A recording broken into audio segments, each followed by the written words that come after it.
Olá, queridos. Quando Deus criou o homem e a mulher, o livro de Gênesis registra que eis que tudo era bom.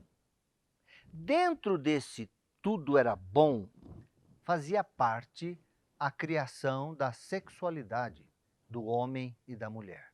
Lembre-se que no capítulo 1 de Gênesis, Deus manda o homem e a mulher serem fecundos e se multiplicarem. Em Gênesis 2:24, antes do pecado entrar no mundo, Deus manda que os dois se tornassem uma só carne. Então a sexualidade foi criação de Deus. Foi o pecado que desvirtuou. Foi o pecado que trouxe a sensualidade, a lascívia, a imoralidade. Foi o pecado que nos fez, às vezes, mais parecidos com animais do que com pessoas. Então, na família, também vamos precisar resgatar a visão bíblica do sexo entre marido e mulher. A Bíblia não é um livro sobre sexo, a Bíblia é um livro sobre seres humanos. Mas como a Bíblia fala de todas as áreas do ser humano, inclui essa área. O Antigo Testamento fala claramente, assim com muita naturalidade, tanto coisas positivas quanto erros horríveis. Por exemplo, o Antigo Testamento fala desde o seu início, coabitou o homem com uma mulher, significando esse coabitar um relacionamento sexual. O Novo Testamento fala disso. Jesus fala francamente em várias ocasiões sobre os perigos do sexo fora do casamento, sobre a bênção do sexo dentro do casamento. O apóstolo Paulo fala sobre isso. Então, nós também devemos tratar com a naturalidade, nem ignorar, nem enfatizar, mas é natural. O que nós vamos procurar fazer hoje é verificar um texto de muitos no Antigo Testamento, um texto de muitos no Novo Testamento e extrairmos alguns princípios claros, básicos para o relacionamento sexual entre marido e mulher. Abra sua Bíblia para Provérbios capítulo 5 e vamos ver os conselhos para a vida sexual do casal no Antigo Testamento. Provérbios, livro escrito pelo pai Salomão para instruir todos os seus filhos para a vida. E no capítulo 5, ele fala a respeito do perigo do relacionamento com a mulher adúltera e a maravilha do relacionamento sexual com a esposa. Então, rapidamente, vamos passar por esse capítulo e ver alguns ensinamentos que Provérbios 5 vai nos dar. Em primeiro lugar, versículos 1 e 2, você vai ler e eu vou rapidamente comentar aqui. Versículos 1 e 2, ele chama a atenção para um assunto importante. Então ele fala assim, atente à minha sabedoria, inclina o teu ouvido à minha inteligência. Por quê? Por que esse assunto é importante? Para que conserves a descrição, para que os teus lábios guardem o conhecimento. É para o seu bem, é para o nosso bem que a Bíblia está a falar isso. Então esses princípios vão te ajudar, vão te fazer envelhecer com alegria, vão te dar prazer profundo e constante, em troca de prazeres momentâneos e uma vida horrorosa depois. Então presta atenção. Aí versículos 3 a 6 de Provérbios 5, ele vai descrever a mulher adúltera. Ela tem lábios que parecem favos de mel, uma conversa doce. As palavras são suaves como o azeite, mas o fim é amargoso. O fim é agudo como a espada de dois gumes. Os pés descem à morte, os passos conduzem ao inferno, os caminhos são errantes e o pensamento não pensa, só sente e age. Aliás, isso não é só para adultério e imoralidade. O pecado é assim. Na verdade, o mundo, a carne, o diabo, eles nos oferecem, eles buscam o prazer imediato. É alegria versus felicidade. Ninguém vai dizer que uma relação sexual apaixonada com qualquer mulher, com uma prostituta, com uma adúltera, com outro homem, com um vizinho, vizinha, naquela hora é algo ruim. Se fosse ruim, ninguém fazia. Mas é a troca de minutos de prazer contra uma vida de desprazer. É isso. Deus nos promete felicidade profunda, longa. O pecado nos promete momentos de êxtase contra vida de desprazer. Você vai ter que escolher. E o que Provérbios está dizendo, o que a palavra de Deus está dizendo é: presta atenção, olha o que você vai escolher. Porque se você escolher o caminho da mulher adúltera, do homem adúltero, é isso que você vai ganhar. Você vai ouvir uma conversa muito agradável, a sua carne vai desejar, mas depois disso é ruína. Então, presta atenção. O texto continua. Depois dele descrever a mulher adúltera, ele então no versículo 7 a 14, ele exorta o seu filho e diz: cuidado, ouve as palavras da minha boca. Para quê? Para evitar a tentação, para não perder a sua honra. Cuidado para não dar seus anos aos cruéis, para não perder o fruto do seu trabalho. Ah, quantos homens eu conheço que tem uma mulher aqui, tem outra mulher lá, e vive hoje a trabalhar para sustentar-se.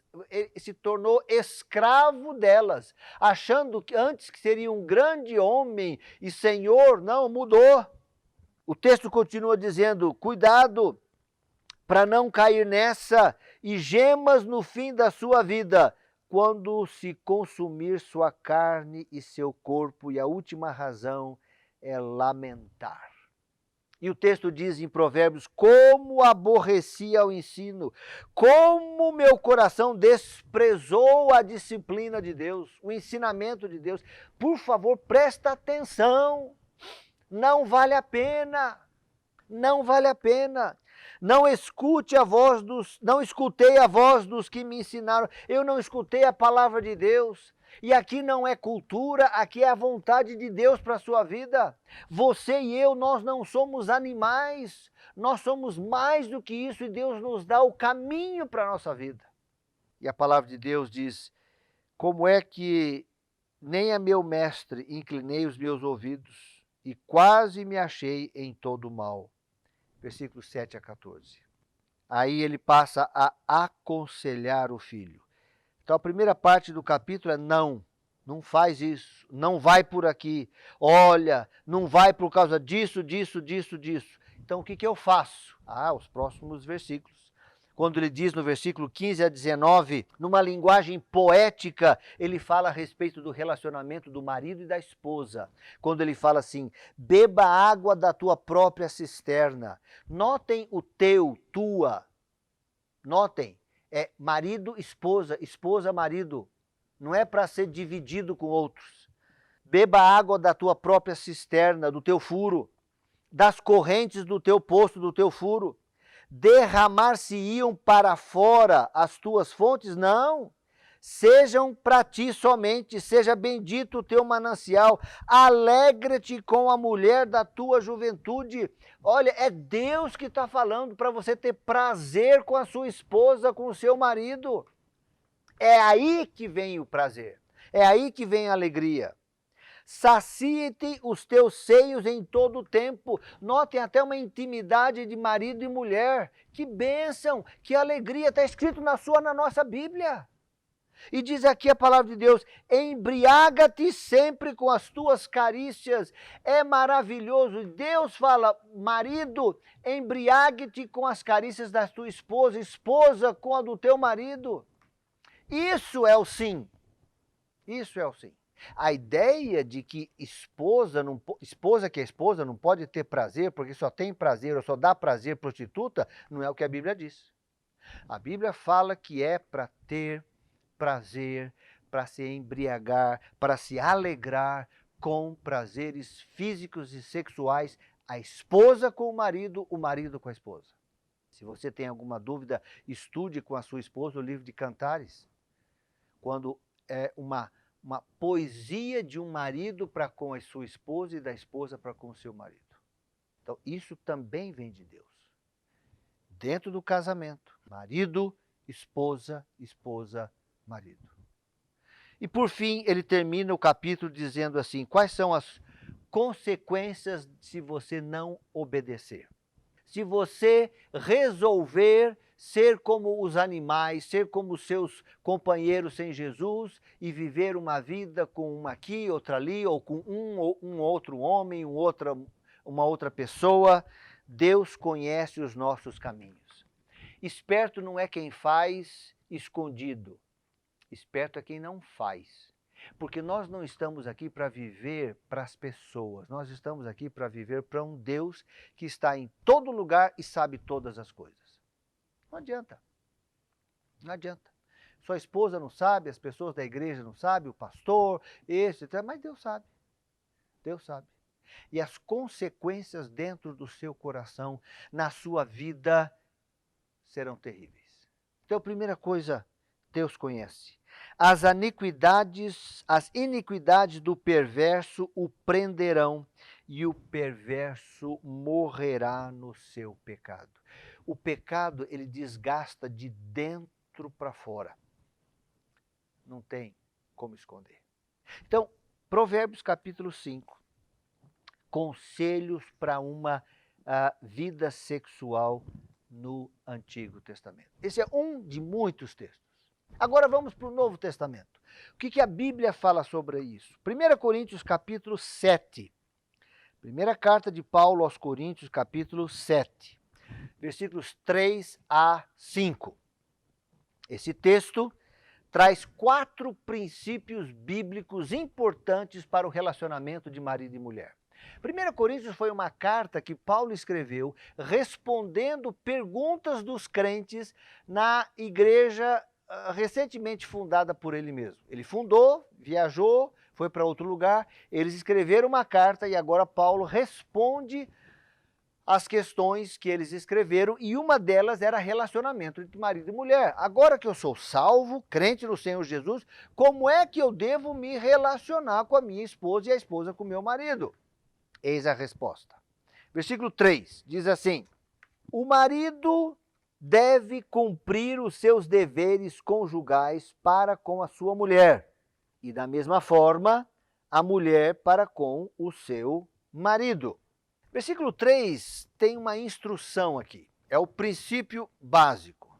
Existem obrigações mútuas no casamento. Você vai notar que os versículos de 3 a 5 fala demais, da mesma forma, da mesma maneira, igualmente.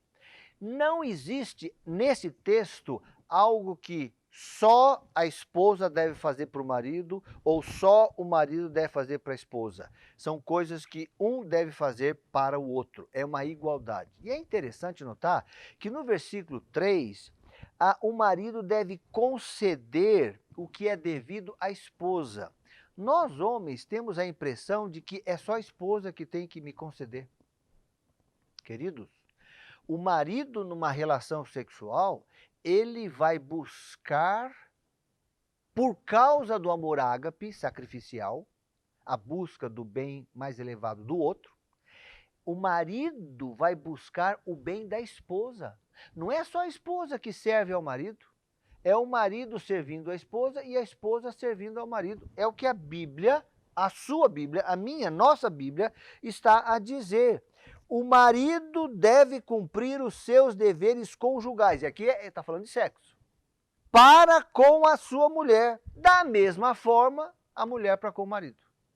Então, a primeira instrução é obrigações que vão buscar o bem-estar do cônjuge, do outro. Ambos vão buscar o bem mais elevado do outro. O marido pensa na esposa, entra na relação sexual pensando como é que eu posso servi-la. E ela, como é que eu posso servi-lo. É uma forma de você perceber, encarar a relação sexual totalmente diferente. Não, a esposa não é a minha serva sexual. Eu, biblicamente, vou servi-la e ela servir-me. O sexo no casamento não é um mal necessário, viu, esposas? O sexo deve existir para trazer alegria. Além de fazer filhos, vai também trazer alegria, mas com essa perspectiva. Criado por Deus, não é feio, não é pecaminoso, dentro daquilo que Deus criou, com a pessoa certa, na hora certa, da maneira certa, com a atitude certa do coração. A segunda coisa no versículo 4 me chama a atenção. A mulher não tem autoridade sobre o seu próprio corpo, mas sim o marido. E os maridos dizem, amém, é isso mesmo. Epa, o versículo não acabou ainda. Olha o que diz aqui. Da mesma forma, o marido não tem autoridade sobre o seu próprio corpo, mas sim a mulher. Quando casamos, nós abrimos mão de um grande direito, que é o direito da autonomia, sobre o que fazer e o que não fazer com o meu próprio corpo. Este corpo, marido, pertence à sua esposa. Seu corpo, esposa, pertence ao seu marido. Isso não é autorização para você usar de qualquer maneira, abusar do corpo um do outro. Mas isso demonstra que até fisicamente, com igualdades, não é toda a minha vida. Note, essa minha vida não está mais só para alguém me servir. Não, agora está assim, ó.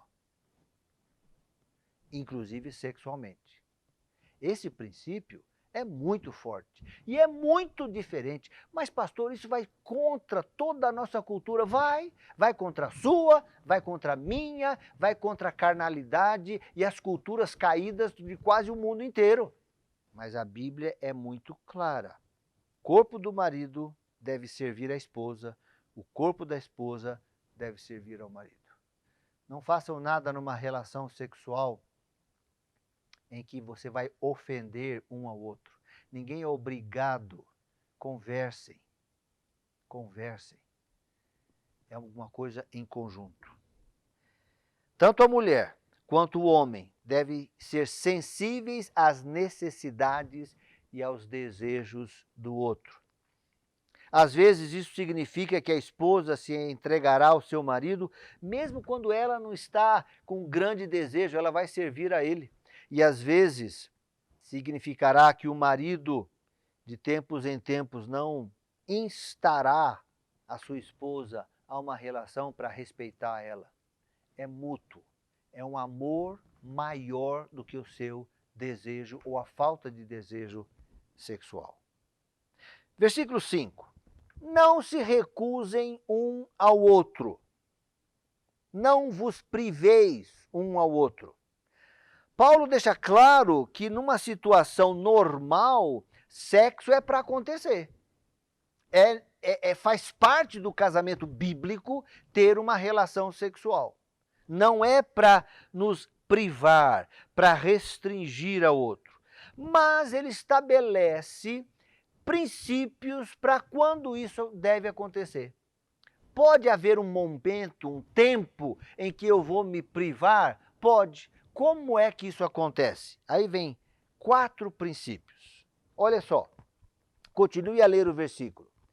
Não se recusem um ao outro, exceto, princípio número 1, por mútuo consentimento. Não é uma decisão unilateral, só de uma ou só de um. Ele foi viajar em missão de serviço, ficou 1 mês fora de casa. Quando chega em casa, ele está à busca da sua esposa, desejando-a tremendamente. Chega, ela fala assim, nem vem que estou numa semana de jejum e oração, você dorme num quarto, Tem que ser mútuo acordo. Conversa antes. Mútuo consentimento. 2. Por algum tempo, diz a Bíblia, Não se recusem um ao outro, exceto por mútuo consentimento e durante certo tempo, para se dedicarem à oração. É um tempo determinado, tem começo e tem fim, para vos dedicardes à oração. Os dois vão focar em questões espirituais relacionadas ao reino de Deus. Então, os dois vão conversar sobre isso. E depois, diz o versículo, ao terminar, falando, depois unam-se de novo, sexualmente, para que Satanás não vos tente por não terem domínio próprio. Esse tempo tem um fim e depois uma celebração sexual, uma união sexual do casal, e agora ele se encontra novamente. Qual é a razão? A razão, queridos, é para que Satanás não vos tente por causa desse período sem relação sexual. É para não dar lugar ao diabo. Não permita que o próprio casamento dê brecha para Satanás para a impureza. Cabe ao casal lutar juntos por isso. Então, dois textos bíblicos que falam claramente sobre o relacionamento sexual do homem e da mulher. Entrando para coisas práticas, eu quero chamar a sua atenção para o seguinte: conselhos práticos. Se o propósito do marido no relacionamento sexual é buscar o bem mais elevado, a alegria, o prazer da sua esposa, isso quer dizer que o marido precisa aprender ao seguinte, meus queridos. A palavra-chave para o marido é preparar a sua esposa para o relacionamento sexual.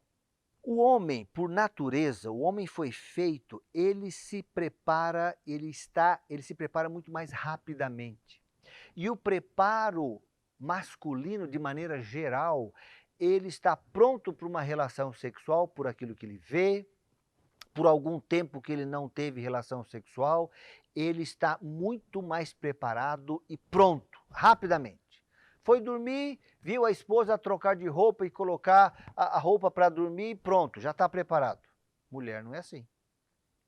A mulher, a relação sexual para a mulher não é só um momento, é todo um envolvimento. Como é que está o relacionamento carinhoso entre marido e mulher? Como é que você tem tratado a sua esposa? Um bom relacionamento sexual começa lá de manhã, lá na forma como você a tratou pela manhã quando saiu para o serviço. Então, a palavra-chave é preparo. Preparo no relacionamento, preparo em ser carinhoso com a sua esposa. Preparo, meus queridos. A esposa precisa entender que, por outro lado, o marido é muito mais rápido. Eu gosto de comparar que homem é como se fosse um fogão a gás. Você liga, aquele fogo já está lá, pronto. Mulher é como se fosse o fogão a carvão, a lenha. Então, colocas ali a lenha, coloca o fogo e tem que abanar, precisa soprar, e o fogo parece que está a pegar e não pegou, e saiu fumaça, sopra mais fogo, mais folhinha, mais gravetos, agora pegou a lenha, e opa, agora o fogo vem. Leva tempo, homem, leva paciência. Ela não é igual a você. Você sobe, a mulher sobe mais lentamente.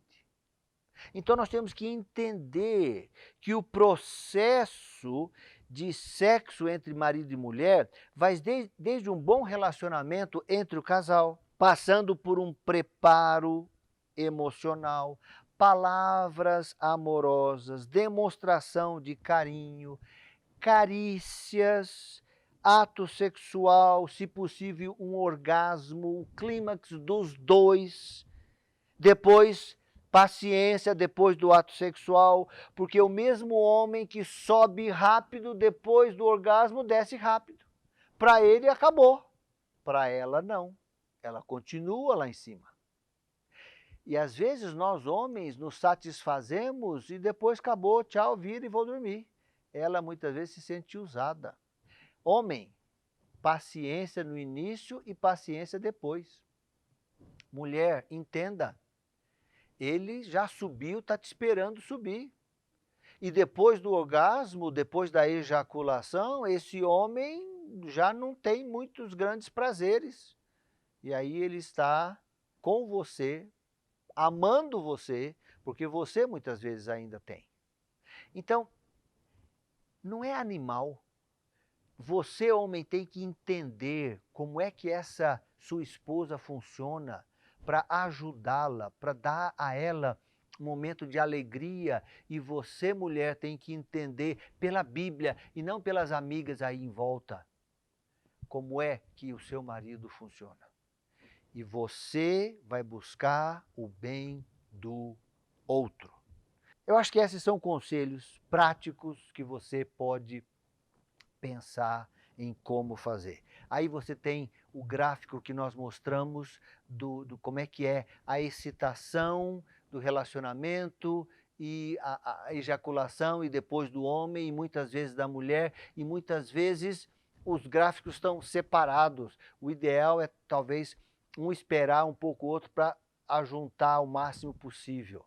Vai ter dias que vai ser muito difícil para o homem esperar muito. Mulher, entenda isso.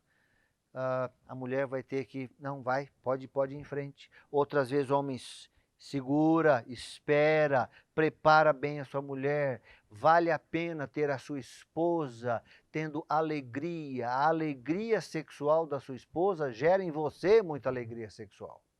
Então, pense no outro na hora da relação sexual. Isso é muito importante. Conclusão.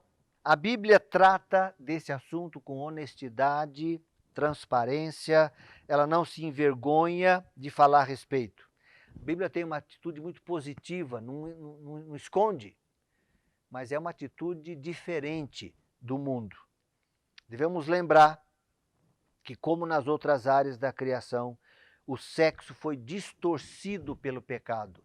Então, o que nós temos na nossa tradição, as orientações que tem nas nossas culturas, são tradições e orientações de pessoas caídas no pecado. Vamos voltar juntos para a Bíblia e ver o que Deus, o Criador de tudo isso, tem a nos ensinar. Perguntas para reflexão e aplicação. Assim diz. Só uma observação. Talvez hoje seja interessante para respondermos melhor, com maior franqueza, respondermos em grupos separados, as mulheres e os homens. Talvez isso seja mais fácil para conversarmos. E depois em casa, eu queria pedir para os casais conversarem sobre essas perguntas juntos, que eu acho que seria muito importante, iria começar uma nova época da vida sexual se vocês começarem a conversar sobre isso. Pergunta número 1. O que mais lhe chamou a atenção no texto de 1 Coríntios sobre a vida sexual do casal? O que mais chamou a atenção na Bíblia? Pergunta número 2. O que as orientações bíblicas mudam a sua forma de ver, de perceber a vida sexual do casal? 3. Quais 2 itens dos conselhos práticos que você tem aí na sua ficha lhe chamaram mais a atenção? 4. O que você precisa mudar em sua vida sexual para obedecer mais à vontade de Deus nessa área? O que você vai fazer de prático para passar a ser um casal vivendo mais de acordo com a vontade de Deus? Que a sua vida sexual possa glorificar, conforme Hebreus fala. Hebreus tem um versículo que fala assim, que o seu leito, que a sua cama possa honrar a Deus, possa glorificar, possa ser uma cama sem pecado, mas sim uma cama que vai honrar e glorificar a Deus. Que Deus te abençoe.